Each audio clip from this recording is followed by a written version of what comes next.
this new camera system has really helped to kind of drive engagement and provide something extra for rights holders, and also how it's helping to engage national federations as well. We've got some slides to start off with, which will do a better job of explaining than me, so we can see what we're talking about. So if you want to just work your way through these, I'll just mind out the way. I also move to the left. Yep, there we go. Great. Well, thanks, George.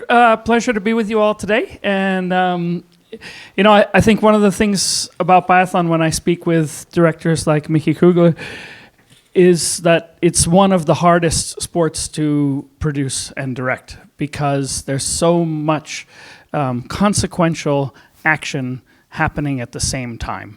And so thankfully we have some very creative people working in graphics in IBU, in direction and production in IBU, but also in dreaming up new technologies. And that's where Anders started speaking with me about 3 years ago to bring something extra to the toolkit for the directors.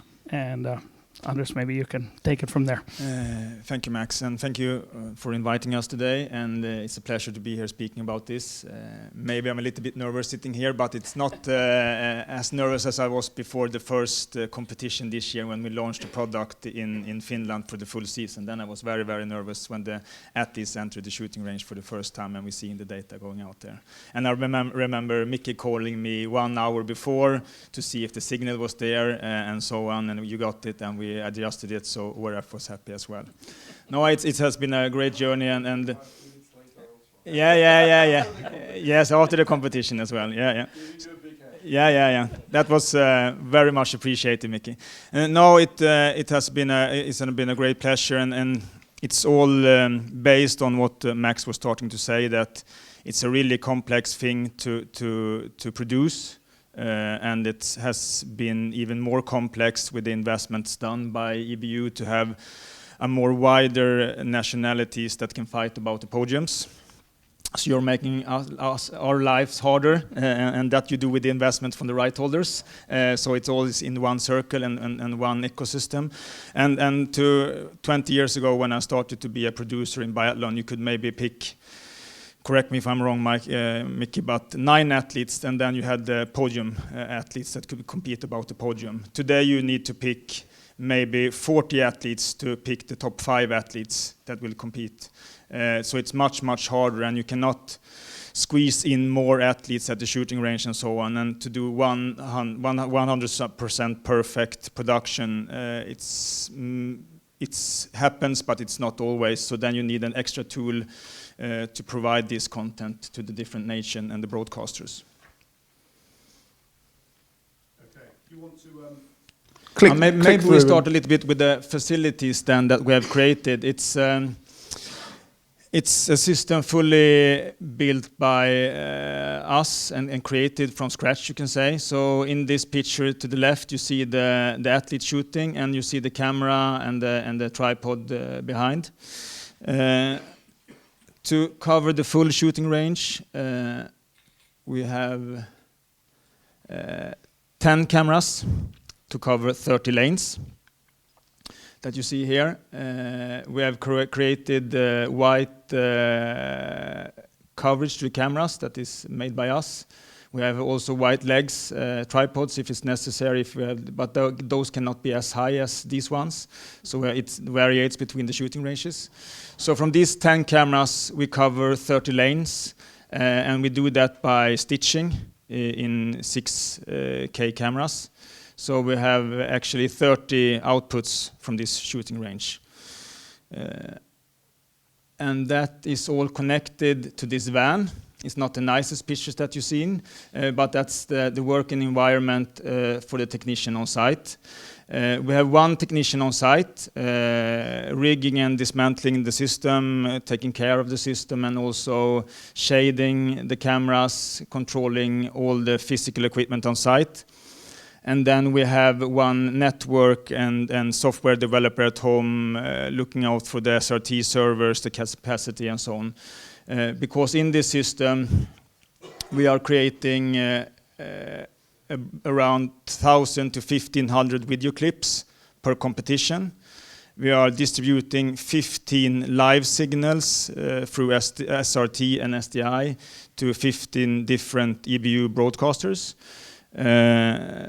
And I think in the beginning of this season, we were not really sure that it should be 15. And I said we had a maximum level of 10, but then we turned out to be 15. And that is much to the work of Robert, but also Max, and also within the ecosystem of IBU, that they are collaborating in between the public broadcasters to tell them about this great tool, and it spreads out in between. So it's a really great force to go on with this, and it get less thresholds to get stuck behind with this collaboration.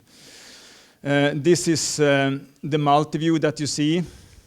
So you see here the red text, the red text in the left upper corner is how we describe. So it's lane 1, 2, and 3 is with camera 1, and then you can control them, you can adjust them, and they will also be adjusted in zoom in and zoom out and up and down if it's prone or standing shooting, and it could also be used in searing. That's the time when the athletes are preparing for the competition 1 hour before. So we can use that as well to cover this searing for the broadcasters to use that in the studio environment and the analysis.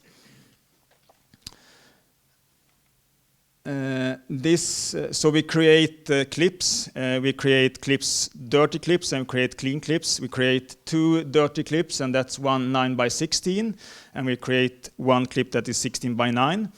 And we create the same clips, but with clean as well. This is from one of the first tests that we did, and that's from Östersund. I think it's 2 years ago. And we really then understand that this will be a great tool. And I think this video clip on Instagram, correct me if I'm wrong, but it was 10 million views on tennis pair shooting. And the editing and the graphics is done by the IBU department on their social media team. No, I did something wrong. Should I go? What did I do now? This was my vacation last week. No. No, I maybe need help to go back. Should I? I don't know a lot about biathlon. But that is not even. That's the next season venue. Can somebody push? If I'm gonna push play there, is it just to push a dot? Or? Click one more.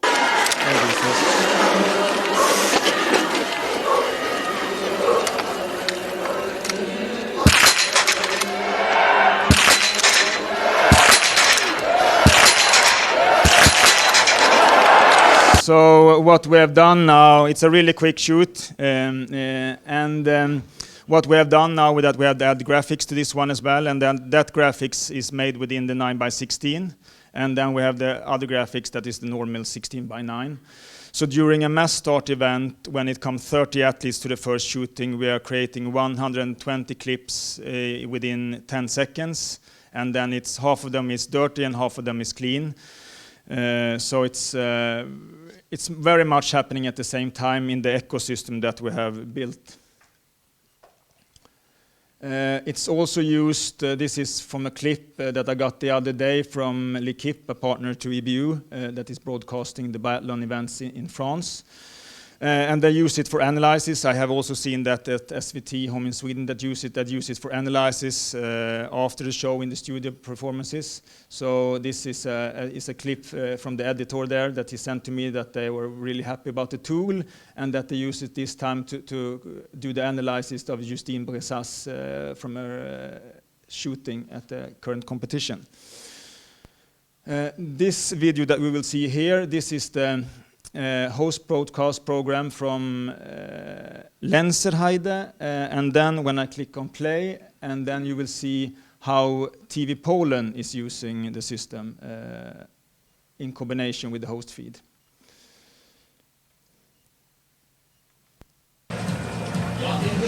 W momencie, kiedy przemknęli przez strzelnicę wszyscy ci zawodnicy z mocnej grupy, no to Konrad Badacz spadł na 14. miejsce po pierwszym strzelaniu. Post production is on the left side. So this athlete has never been showed before if it had not been to this system. So we are delivering this to TVP through SRT with around 1.5 seconds delay from action to home turf. I see ORF is using it, NRK is using it here for SRT, and also TV2 Norway, but that take it as SDI on site mostly. So we deliver it in both ways. We have, I think, one more video that is from L'Equipe, and it's the same movement there. And then you see that the host production is still having the small window with the same athlete, but they still choose to have this in the screen with a wider shot.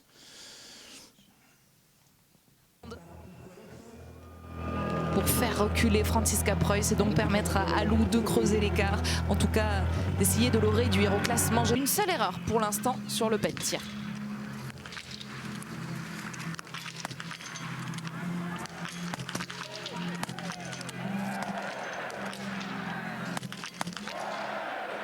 Il y en aura une deuxième d'erreur pour. And you see we're moving out. The French athlete was moving out in the below there in the host feed as well. So it's a lot of opportunities to show their own athletes, to talk about them, and it's been a great success from that perspective to see the athletes shooting and not only radio referring to them.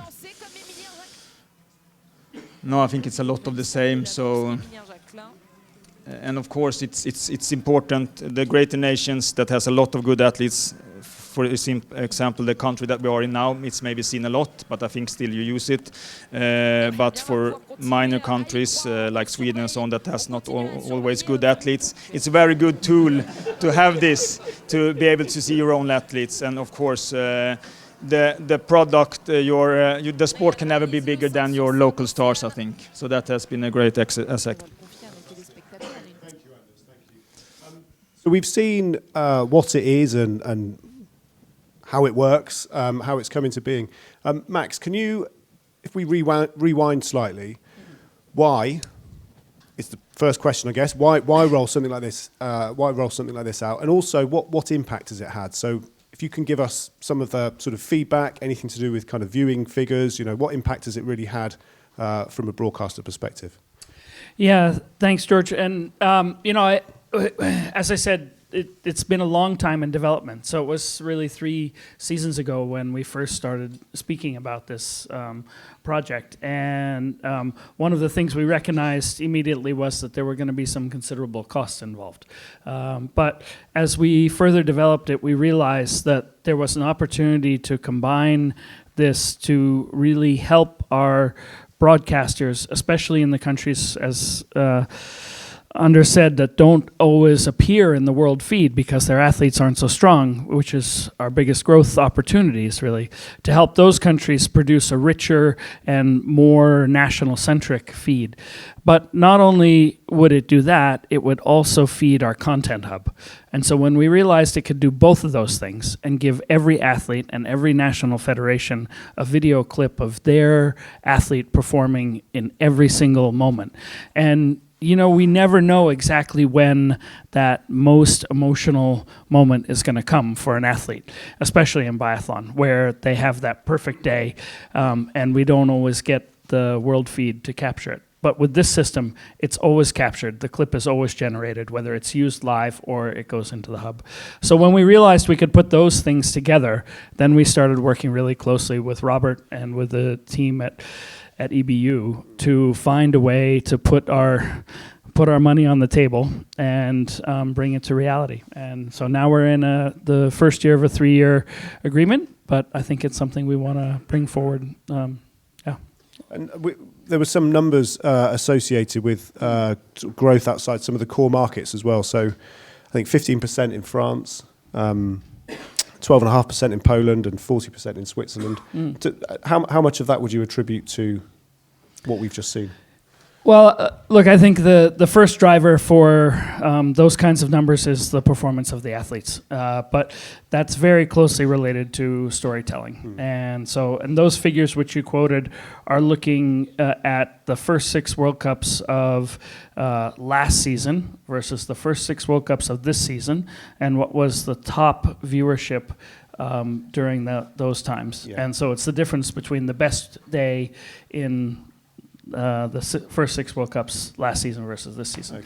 Okay. So we're not seeing those big jumps, but I think that extended reach is really the indicator that we're looking for. That's the growth ring that we want to see come out of a project like this. And you spoke about the 3-year arrangement.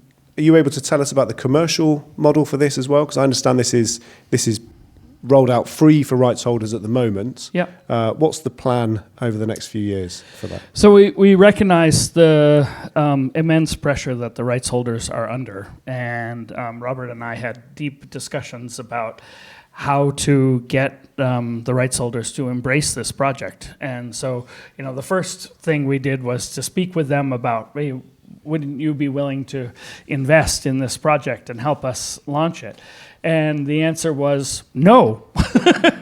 And so we realized we needed to find another solution. And wisely, we've worked very closely with IBU to find a way to agree to finance this over the next 6 years. So 3 years plus 3 years.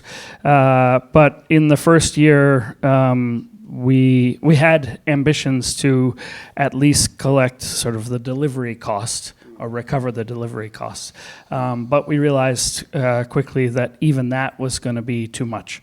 So like a good promoter, we took the project out and made it available for free. And I think now it's something that has been called a game changer, even by Mickey. And so over time, we'll start to recover the delivery costs, but step by step and keeping in mind the strain that the broadcasters are under. The most important thing for us is the quality of the broadcast. And I think when we see the growth that's happening in Poland and the strength of the product, the maintaining the audiences that we have, we're really satisfied with those results.